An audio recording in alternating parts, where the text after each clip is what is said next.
Hello and welcome to Secrets of Organ Playing podcast.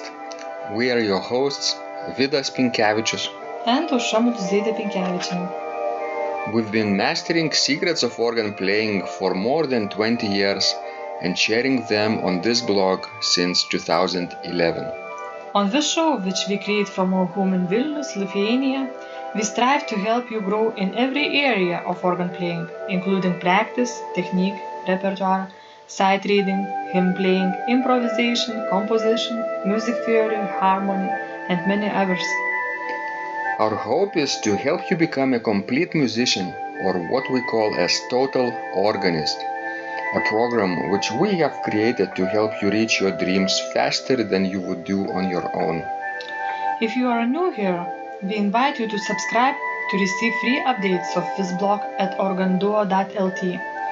By subscribing, you will also receive free video how to master any organ composition and 10-day organ playing mini course.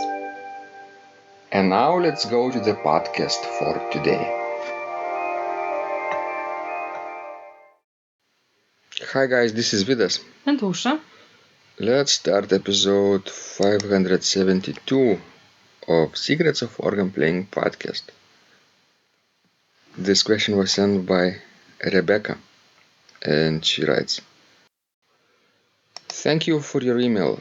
When I ordered the Toccata and Fugue in D minor by J.S. Bach, it would be nice to have a tutorial with you talking about certain sections of the piece. When I studied with Roberta Geri at Cincinnati Conservatory of Music, and she introduced playing with a more detached style or more suitable early organ music style of playing. With the Bach piece I am now working on, I don't know exactly how to play the opening section. I played the piece a long time ago, but it was before I studied with Dr. Geri. When listening to others play the piece, I wonder if I am making too much distinction between the notes by trying to accent the correct beats. Could you do a short tutorial on the piece to help me understand the correct articulation?" So that was her first problem. And the second one is sticking with a schedule of practicing and time management. And the third one was pieces to play for an organ recital. Suggestions as to what would make a good program. I feel somewhat limited in what I can play. I played piano during my early years and I am semi-retired at this point. However, I love to play and I want to challenge myself to do a recital. I'm thinking of the Bach piece, which has not been done in our recital programs in the last year, and the Westminster Carillon. Thank you for any input. Also, I didn't quite understand if I joined for 1 month of your study, would I have to continue if perhaps it didn't work out for me? She probably refers to the Total Organist program, and remember the rule is that the first month is free. Yes. People can try out this program, and if they don't like it, they can cancel before their 30 days are up, and they won't be charged. But if they want to continue, they can simply keep practicing and downloading the programs and scores, whatever they want, participating in base camp conversations, and there is nothing else that is required from them. So that's answering the remaining part of the email. Now, starting from the top about articulation on Bach's Toccata and Fugue in D minor, what can you say in general? What kind of advice would you give? Well, in general, you need to consider the meter of a piece, of a given piece. Because each meter requires, certain way of, prolonging the downbeat Mm-hmm. Emphasizing the downbeat. Emphasizing, yes, the downbeat. For example, if you have a meter of 2/4, then you would emphasize only one note per beat, the first one, yes? If you have common meter of 4/4, then you will emphasize the first one and the third one. And if you have the 3/4 meter, you will emphasize the first beat and just a little bit the third one, to have sort of like a spring jump to the next bar. But this is a second level, I think, of articulation. The first level is to simply imitate the detached playing style, but not too choppy. As you... Well, I don't think this is the second step. I think this is the first step. Because, come on, it's much easier to detach notes if you will lean down on the strong beats. It was difficult for me, I remember myself. But maybe you are not as stupid as I am. Well, that's why I noticed why some of your students play staccato everything, and you are sort of happy about that. But it's not the way it should be. I think you need to do the right thing right from the beginning. It's much easier than to go back and to correct or relearn things. So I think the meter in Baroque music is a crucial thing. I don't disagree with you, but do you think that emphasizing the meter should be done right from the start? Yes, I strongly believe that. Even for the beginners? Yes. Yes. Definitely, yes. Wait a second. Let's say Rebecca, right? Rebecca wants to play BWV 565. And this is not a beginning piece. This is, well, we call it intermediate piece, at least. So obviously, by that time, she probably has to be familiar with meter concept, and it has to come naturally to her. And when she is learning the articulation, I think for her, emphasizing the meter right away might come naturally already. It wouldn't be too difficult. Well, by her question, I don't think so. You don't think so? Yes. That's my impression that I got by reading her letter.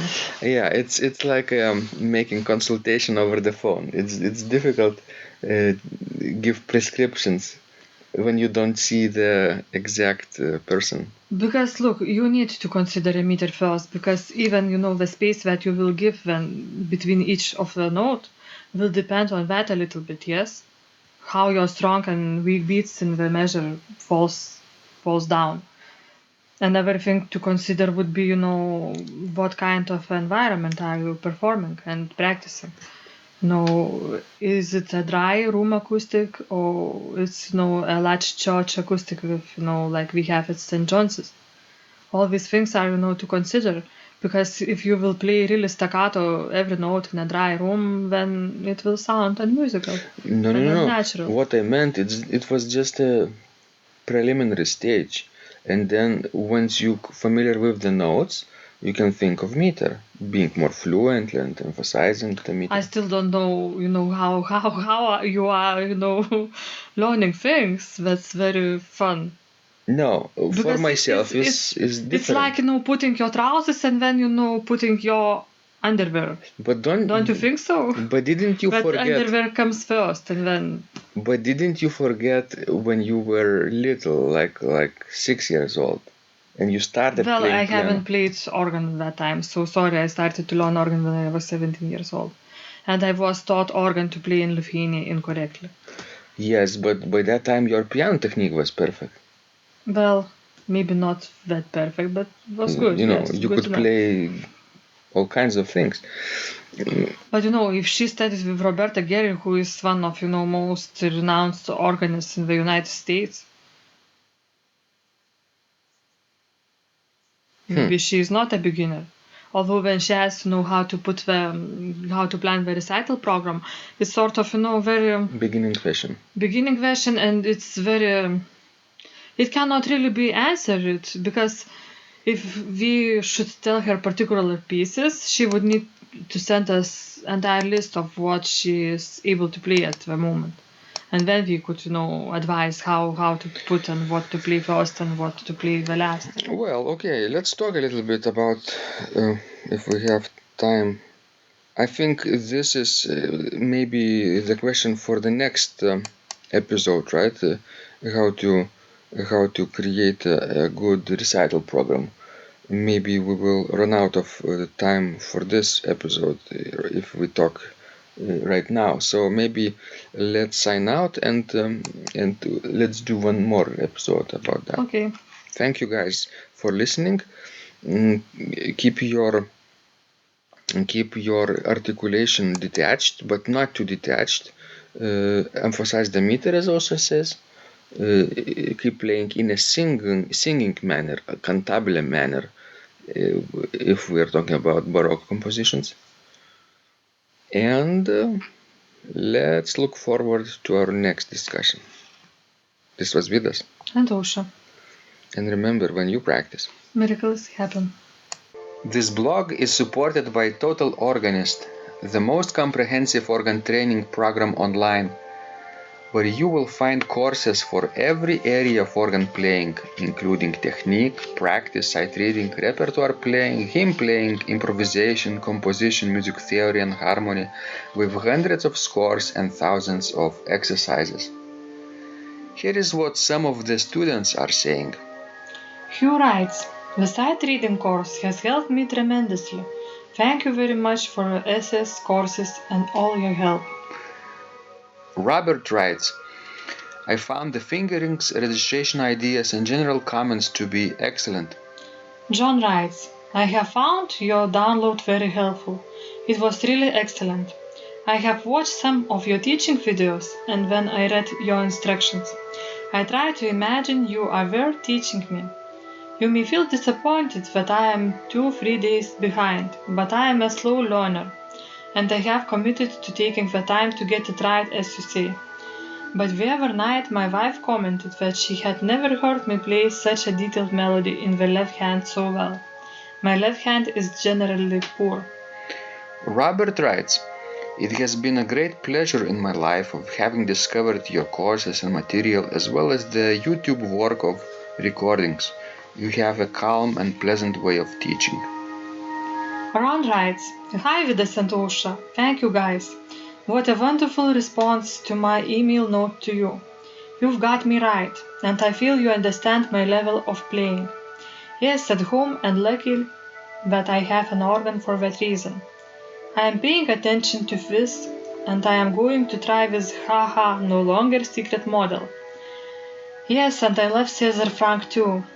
What is very nice about your blog podcast is that Osha and Vidas are like a Socratic dialogue, and by bouncing things off of each other, so much more information comes out and is expressed. Your comments contain a wealth of information and understanding. I really appreciate this. It is very inspiring and will keep us moving forward."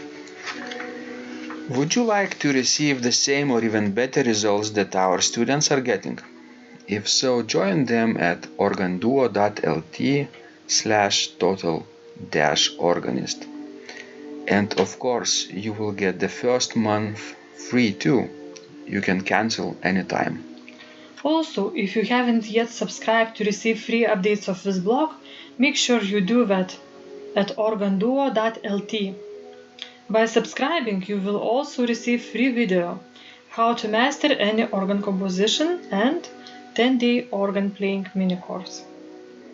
This was Vidas and Osha from Secrets of Organ Playing. And remember, when you practice, miracles happen.